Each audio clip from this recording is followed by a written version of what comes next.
Jangankan ke bahasa Arab, kita ketika belajar sastra misalkan di daerah Sumatera, daerah Padang sama daerah Pekanbaru, kira-kira sama apa beda, teman? Ada yang tahu nggak? Beda. Artinya masing-masing daerah mungkin punya coraknya masing-masing, punya ciri khas sendiri-sendiri. Ya. Nah, dengan kita mempelajari sastra jadi tahu, oh ternyata eh, di sana seperti itu ya. Itu pernah dengar nggak? Ini kalau nggak salah di daerah Sumatera. Ada puisi tentang gunung meletus. Itu pernah ada yang tahu nggak orang Sumatera? Dan apa ya namanya ya? Mungkin kita belum lahir itu udah lama banget itu. Sebelum Indonesia merdeka kalau nggak salah. Sekitar kemarin kalau nggak salah beberapa waktu lalu kita pernah baca. Bentar ya, coba kita cek. Siapa tahu antum tahu.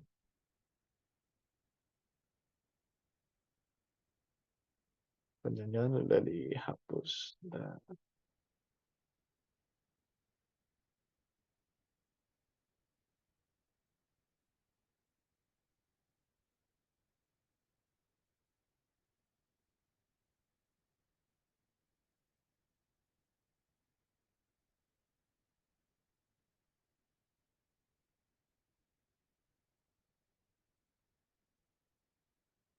namanya syair Lampung Karam. Ada nggak yang pernah dengar? Belum sih. Belum. Ya. Jadi ini di daerah sana, Sumatera, menceritakan tentang apa gunung yang meletus.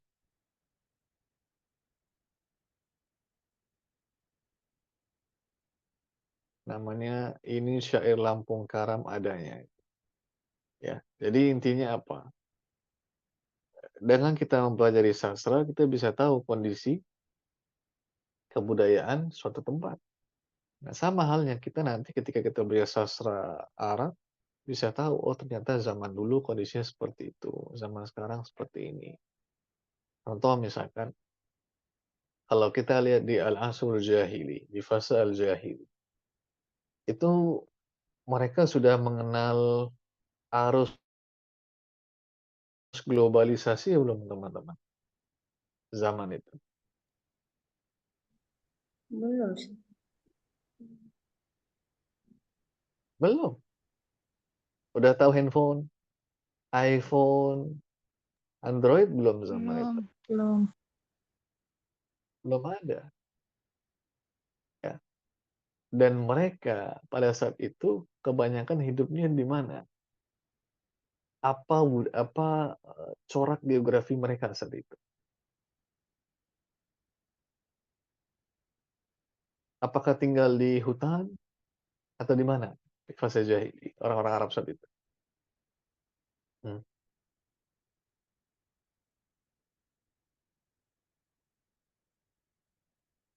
Punya bangunan nggak? Ada gedung-gedung tinggi nggak zaman dahulu? Tidak Zaman itu? tahu. Enggak. Mereka tinggal di mana? Kebanyakan Padang pasir. padang pasir, tanah tandus. Sekarang Anda tanya, antum ada nggak yang tinggalnya di pesisir pantai yang ikut sekarang? Ada nggak, teman-teman? Ada nggak di antara antum yang tinggalnya di pesisir pantai? Nggak ada. Ada nggak yang tinggal di pedesaan, di pegunungan di antara antum? Berarti antum mana kota semua nih. Ya, ada nggak? Nggak ada ya. Berarti antum tinggalnya di kota semua. Contoh, teman-teman. Ya, orang yang tinggal di padang pasir, ya, di saat belum adanya teknologi komunikasi, apakah ia akan bisa mengenal dan mengetahui jenis-jenis ikan di laut, teman-teman? Bisa Tidak. nggak mereka tahu? Nggak bisa. Artinya nanti karya sastra mereka itu lebih banyak mengambil referensi, mengambil pelajaran, mengambil inspirasi ya dari daerah yang mereka tinggali. Padang pasir, binatang itu, ternak, kuda, unta, dan seterusnya. Sama halnya dengan orang yang tinggal di pantai misalkan, yang jarang ketemu gedung-gedung pencakar langit. Ya sudah, dia terbatas biasanya di situ ketika memberikan syair, membuat karya sastra, akan mengadopsi, akan menjadikan itu sebagai inspirasi. Zaman dahulu, beda sama kita sekarang. Mau tinggal di gunung, mau tinggal di pantai, kita tetap bisa tahu apa yang terjadi di kota, karena sudah adanya komunikasi. Zaman dulu tidak. Nah, ketika kita mempelajari karya sastra, teman-teman, kita bisa tahu, oh ternyata di fase jahili itu seperti ini. Mereka mensifati itu seperti ini. Di fase ini begini. Misalkan perempuan di zaman jahili seperti apa, dijelaskan. Dalam Islam bagaimana? Apakah syair di fase jahili dan syair di fase Islam itu sama konsepnya memandang perempuan atau tidak? Itu kita pelajari. Ya. Jadi secara nggak langsung belajar adab itu kita mempelajari apa sejarah. Makanya Anda sering katakan ke teman-teman yang di prodi bahasa Arab, salah satu kemewahan prodi ini, antum juga diajarkan belajar sejarah secara tidak langsung. Dari fase jahili sampai fase modern. Dan kita tidak pernah bisa melepaskan masalah sejarah ini ketika mempelajari sastra. Sama sebagai contoh lagi, untuk biar bisa melihat betapa pentingnya sastra ini. Sastra yang ditulis oleh Buya Hamka, tenggelamnya apa? Ada yang hafal nggak judulnya? Kapal Van der Website. Tuh, tenggelamnya kapal. Pertanyaannya sekarang, tenggelamnya kapal itu fakta atau bukan?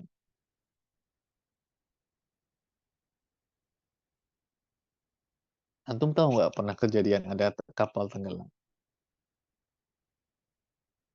Kalau antum suka sejarah, suka baca, biasanya tahu. Jadi ini kejadiannya kisah nyata. Tapi ceritanya nyata atau bukan, teman-teman? Bukan, Ustaz. Bukan. Tapi beliau menggabungkan keduanya dalam satu karya sastra. Jadi apa? Salah satu tujuan penulisan karya sastra mengabadikan peristiwa. Mengabadikan apa? Peristiwa. Jadi secara nggak langsung kita dikasih, oh ternyata zaman dulu ada kejadian, ada peristiwa tenggelamnya kapal besar. Apa nama kapalnya? Itu kapalnya. Nanti bisa cek nanti. Lihat di Google, baca ceritanya. Proses tenggelamnya seperti apa. Akhirnya jadikanlah sebuah karya oleh Buya Hamka.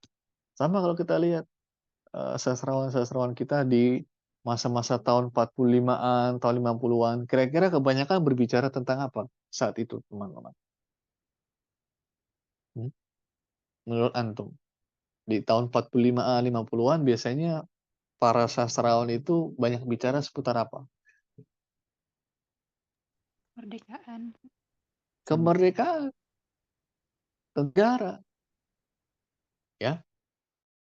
Karena itu memang momentumnya di situ. Nah, tapi kalau sekarang biasanya bicaranya lain lagi. Ya, jadi itu salah satu kenapa penting kita ada koneksi dengan kebudayaan. Ada peristiwa-peristiwa yang kita bisa ketahui dari mana? Dari karya sastra. Jadi jangan pernah anggap, ah itu cuma karya sastra biasa. Nah, kadang-kadang ada pesan di situ. Ada sejarah yang dituliskan. Ada sejarah yang diselipkan di situ. Ya, ini yang kedua. Yang terakhir, at-tarwihu anin nafs. Apa makna at-tarwih wa anin nafs, teman-teman? Healing, Ustaz. Iya, itu bahasa antum sekarang healing ini. Ya, artinya apa? Itu refreshing, menikmati. Antum bisa lihat deh, karya-karya sastra itu bagi yang suka ya, ketika baca itu, wah, Masya Allah ya, udah bahasanya bagus, itunya indah. Kadang-kadang nggak kerasa, makanya kadang-kadang pas antum baca, misalkan baca novel, antum nggak kerasa, tahu-tahu dari awal sampai akhir udah selesai aja baca. Ya apa? Antum merasa enak, refreshing ketika baca. Sastra juga sama. Ada yang suka puisi, baca puisi dari awal sampai akhir nggak kerasa. Ada yang suka prosa, misalkan itu bisa lihat, misalkan baca bukunya Terelie itu, ada yang suka nggak kerasa itu. Karena apa? Senang, refreshing, ya. Jadi ini diantara tiga tujuan mengapa kita mempelajari sastra. Ada pertanyaan teman-teman sebelum kita istirahat? Yang nomor 2 tadi apa, Ustaz? Apa tadi, Ustaz? Al-ittisalu bersambung dengan kebudayaan secara umum. Ada lagi? Ustadz yang nomor 3 tadi apa Ustadz? Refreshing, healing tadi. Antum suka healing nggak? Semua Hah? suka sih. Semua suka ya. Nah, kita sekarang lagi healing-healingnya sambil belajar. Ya. Ada lagi yang mau bertanya? Afwan, Ustaz, ini agak jauh ke atas tentang al-usulul adabiyah, boleh sih? Silakan. Yang fil asrul abbasi tadi, Ustaz, agak bingung. Kan di tulisan masanya itu di tahun 132. Pas antum terjemahkan fi sanad alfi. Alfi. Oh, mi'ah. Kalau saya mi'ah, salah itu. Uh, Terus Ustaz agak susah bedain yang fil asrul wasit yang بانتهاء الحكم العثماني للبلاد العربية في بداية القرن ثلاثة عشر هجري. Maksudnya awal abad 13 Hijri ini bagaimana ya, Ustaz? Ya, di awal abad 13 Hijriah. Sekarang kita abad keberapa? 21, Ustaz. 22. Itu kan Masehi. Oh Hijriahnya ya, apa? eh, Sekarang tahun berapa Hijriah? 1000 berapa?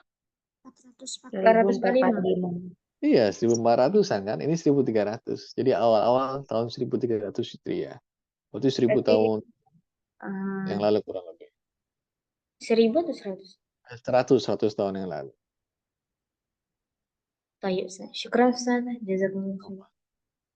Ada lagi? Ustadz apa? Hmm. Ba'dul Harakatil Islahiyah itu organisasi atau apa ya Ustadz? Enggak, zaman dulu itu dia bukan organisasi. Artinya ada pergerakan sekelompok orang yang memang ingin pembaharuan dalam arti pembaharuan yang positif ya. Bukan untuk memberontak, bukan. Tapi untuk betul-betul tujuan yang baik. Seperti itu. Syukran Ustadz. Nah, kalau sekarang istilah al-harakat biasanya organisasi ya atau